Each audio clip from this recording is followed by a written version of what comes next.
सोचो, एक बहुत बड़ा चहल पहल वाला शहर, सड़कों और कम्युनिकेशन लाइंस का एक कॉम्प्लेक्स जाल। सब कुछ ऑर्गेनाइज्ड कैसे रहता है, मैसेजेस एक कोने से दूसरे कोने तक कैसे पहुंचते हैं ताकि सब कुछ स्मूथली चलता रहे। हमारी बॉडीज और यहाँ तक कि पौधों की सीमिंगली सिंपल लाइफ भी काफी हद तक इन शहरों जैसी ही है। उन्हें कांस्टेंट कम्युनिकेशन और कोऑर्डिनेशन की जरूरत होती है। जीवन का ये इंट्रिकेट बैले काफी हद तक छोटे छोटे केमिकल मैसेंजर्स द्वारा चलाया जाता है। इन मैसेंजर्स को हम हार्मोन्स कहते हैं। ये वो गुमनाम हीरोज हैं, वो इनविजिबल कंडक्टर्स हैं जो ऑर्गेनिज्म में घूमते हैं और जरूरी इंस्ट्रक्शंस पहुंचाते हैं। ये इंस्ट्रक्शंस एक सेल को ग्रो करना रोकने, शुगर एब्जॉर्ब करने या एनवायरनमेंट में बदलाव के लिए तैयार होने के लिए कह सकते हैं। ये सचमुच एक कमाल का सिस्टम है जो लाखों सालों में इवॉल्व हुआ है। हार्मोन्स खास चाबियों की तरह होते हैं जो सेल्स पर या उनके अंदर बने स्पेसिफिक लॉक्स में फिट होने के लिए डिजाइन किए जाते हैं।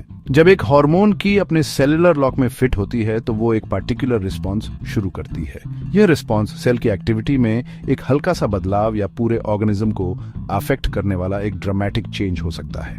इंसानों में ये मैसेंजर्स ग्लैंड्स नाम के स्पेशलाइज्ड ऑर्गन्स द्वारा बनाए जाते हैं जो एंडोक्राइन सिस्टम बनाते हैं। पौधों में जानवरों की तरह ग्लैंड्स तो नहीं होते, लेकिन स्पेसिफिक सेल्स और टिश्यूज इन जरूरी कंपाउंड्स को बनाते हैं।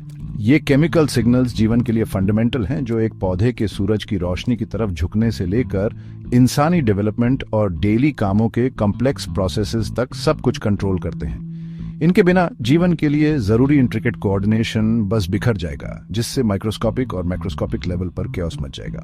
जरा इसके स्केल के बारे में सोचो। आपकी बॉडी में ट्रिलियंस ऑफ सेल्स, हर एक का अपना काम, सब एक साथ मिलकर काम कर रहे हैं।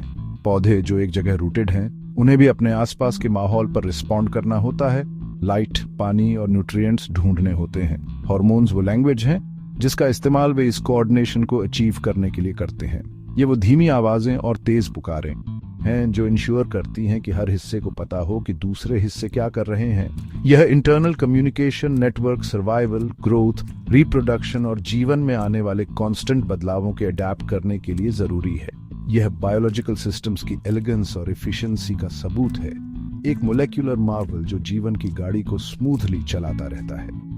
हार्मोन्स की स्टडी, जिसे एंडोक्रिनोलॉजी कहते हैं, ने जीवित चीजों के अंदर कॉम्प्लेक्सिटी का एक पूरा यूनिवर्स खोल दिया है। हमने सीखा है कि ये सब्सटेंसेस टीनेजर्स में ग्रोथ स्पर्ट्स कैसे लाते हैं, खाने के बाद हमारे ब्लड शुगर लेवल्स को कैसे मैनेज करते हैं और कैसे ये पौधों को सूरज की जीवन देने वाली किरणों की ओर झुकने में मदद करते हैं। ये वो इनविजिबल धागे हैं जो जीवन के ताने बाने को बुनते हैं, यह इंश्योर करते हुए कि सबसे छोटे पौधे से लेकर सबसे कॉम्प्लेक्स जानवर तक सब में एक ऑर्डर और पर्पस हो। इन केमिकल मैसेंजर्स को समझना जीवन के नेचर को ही एक नए पर्सपेक्टिव से देखने जैसा है। उन सबटल लेकिन पावरफुल फोर्सेस की सराहना करना जो हमें और हमारे आसपास की दुनिया को शेप करती हैं। जैसे प्लांट्स लाइट को सेंस और रिस्पॉन्ड करते हैं, वैसे ही उनमें ग्रेविटी को समझने और रिस्पॉन्ड करने की भी एक नेचुरल एबिलिटी होती है। इस फिनोमेनन को ग्रेविट्रोपिज्म कहते हैं या कभी कभी जियोट्रोपिज्म भी। इसी वजह से आप बीज को कैसे भी प्लांट करो, रूट्स हमेशा नीचे मिट्टी में ग्रो करेंगी और शूट ऊपर आसमान की तरफ। ये बेसिक ओरिएंटेशन उनके सर्वाइवल के लिए बहुत जरूरी है। रूट्स को प्लांट को जमाए रखना होता है और जमीन में गहराई तक पानी और न्यूट्रिएंट्स ढूंढने होते हैं, जबकि शूट्स को सनलाइट तक पहुंचना होता है फोटोसिंथेसिस करने के लिए। ग्रेविट्रोपिज्म के बिना एक उगता हुआ पौधा शायद अपनी रूट्स हवा में भेज दे और पत्तियां अंधेरी मिट्टी में, जो उसकी मौत का सीधा रास्ता है।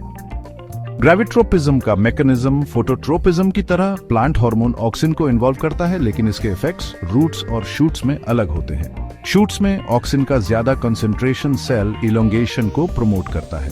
अगर शूट को हॉरिजॉन्टली रखा जाए तो ग्रेविटी की वजह से ऑक्सिन नीचे की साइड जमा हो जाता है। इससे नीचे की साइड के सेल्स ज्यादा लंबे होते हैं, जिससे शूट ऊपर की तरफ मुड़ जाता है, ग्रेविटी के खिंचाव से दूर, नेगेटिव ग्रेविट्रोपिज्म। रूट्स में हावेवर कहानी थोड़ी अलग है, हालांकि ऑक्सिन इसमें भी इन्वॉल्व्ड है। हॉरिजॉन्टल रूट के नीचे की साइड ऑक्सिन का ज्यादा कंसंट्रेशन सेल इलोंगेशन को है।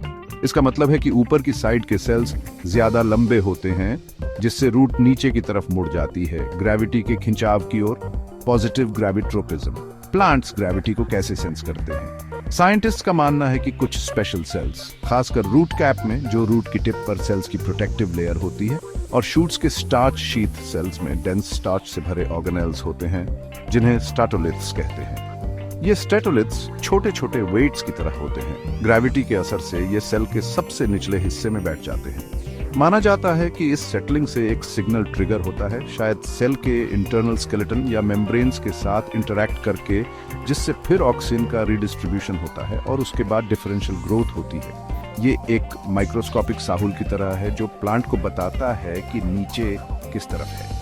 ग्रेविटी के हिसाब से खुद को ओरिएंट करने की ये एबिलिटी प्लांट की लाइफ में बहुत जल्दी आ जाती है, अक्सर जैसे ही बीज उगना शुरू होता है। इससे ये पक्का होता है कि यंग प्लांट ग्रोथ के लिए जल्दी से एक प्रॉपर फाउंडेशन बना ले, चाहे बीज मिट्टी में शुरू में कैसे भी पड़ा हो। बीज चाहे उल्टा गिरे या साइडवेज, ग्रेविट्रोपिज्म उसकी रूट्स और शूट्स को सही दिशा में गाइड करेगा। अर्थ के ग्रेविटेशनल पुल के प्रति ये अटूट रिस्पॉन्स एक कमाल का एग्जाम्पल है कि कैसे प्लांट्स अपने फिजिकल एनवायरनमेंट के साथ फाइनली ट्यून्ड होते हैं। सिंपल लेकिन इफेक्टिव हार्मोनल मैकेनिज्म्स का इस्तेमाल करके उन फंडामेंटल फोर्सेस को नेविगेट करते हैं जो उनकी दुनिया को शेप करती हैं और उनकी सक्सेसफुल ग्रोथ सुनिश्चित करती है।